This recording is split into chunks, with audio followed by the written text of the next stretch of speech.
ఆలు ఇంకా వంకాయ కాంబినేషన్లో కర్రీ చేశారంటే అదిరిపోతుంది. తప్పకుండా ట్రై చేయాల్సిన రెసిపీ అండి ఇది. ముందుగా ఇలా చెక్కు తీసి పెట్టిన ఆలుని సాల్ట్ వాటర్లోకి వేసుకొని వీడియోలో చూపించిన షేప్లోకి కట్ చేసుకోవాలి. తర్వాత అదే షేప్లోకి ఒక 5-6 వంకాయలను కూడా ఇలానే కట్ చేసి పెట్టుకోవాలి. సాల్ట్ వాటర్లో వేయడం వల్ల వంకాయలు నల్లగా అవ్వవు.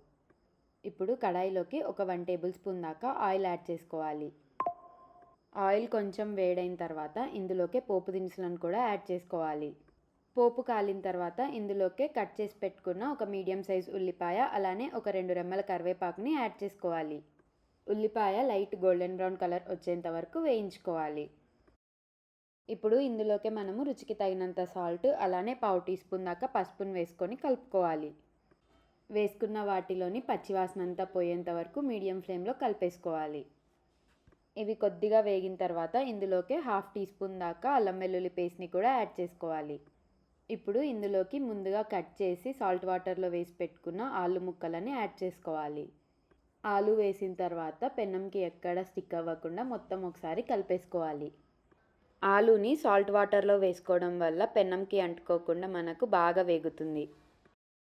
ఆలు కొద్దిగా వేగిన తర్వాత ఇందులోకి ముందుగా కట్ చేసి పెట్టుకున్న ఒక మీడియం సైజ్ టమాటాని యాడ్ చేసుకోవాలి. ఆలు వేగడానికి టైం పడుతుంది కాబట్టి మనము ఆలు ముందుగా యాడ్ చేసుకున్నాము, తర్వాత టమాటా వేసుకుంటే సరిపోతుంది. ఆలు ఒక 60% కుక్ అయిన తర్వాత ఇందులోకి మనము వంకాయలను యాడ్ చేసుకోవాలి. వేసుకున్న వంకాయ ముక్కలను కూడా మీడియం ఫ్లేమ్లోనే ఒక్కసారి కలిపేసుకోవాలి. వంకాయ వేసుకున్న తర్వాత మొత్తం ఒకసారి కలిపేసుకొని ఒక 3 నిమిషాలు మూత పెట్టుకుంటే వంకాయ మగ్గిపోతుంది. వంకాయ మగ్గిన తర్వాత ఇందులోకి 1 టీ స్పూన్ దాకా కారంని యాడ్ చేసుకోవాలి. మీరు కర్రీ కొంచెం స్పైసీగా కావాలి అంటే 1/2 టీ స్పూన్ కారంని ఎక్కువ యాడ్ చేసుకోవచ్చు. మేమైతే 1 టీ స్పూనే యాడ్ చేసుకున్నాము. మొత్తం ఒకసారి కలిపేసుకొని 5-6 నిమిషాలు మూత పెట్టేసుకోండి. ఒక 4-5 నిమిషాల తర్వాత ఇందులోకి కొద్దిగా వాటర్ యాడ్ చేసుకోండి. వాటర్ అనేది ఎక్కువ యాడ్ చేయకండి, కొద్దిగా యాడ్ చేస్తే సరిపోతుంది. కర్రీ దగ్గర పడ్డాక ఇందులోకి 1/2 టీ స్పూన్ ధనియాల పొడి, 1/2 టీ స్పూన్ గరం మసాలా, అలానే 1/2 టీ స్పూన్ కొబ్బరి పొడిని యాడ్ చేసుకోండి. వేసుకున్న మసాలాస్ అన్నీ కర్రీలో బాగా కలిసేంత వరకు కలుపుకోండి. లాస్ట్లో దింపేసుకునే ముందర ఇందులోకి కొద్దిగా కొత్తిమీర యాడ్ చేసుకోండి, చాలా బాగుంటుంది.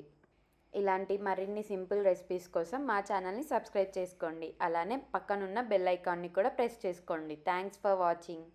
ఒకవేళ ఈ వీడియో మీకు నచ్చినట్లయితే మీ ఫ్రెండ్స్ ఇంకా ఫ్యామిలీ మెంబర్స్కి షేర్ చేయండి.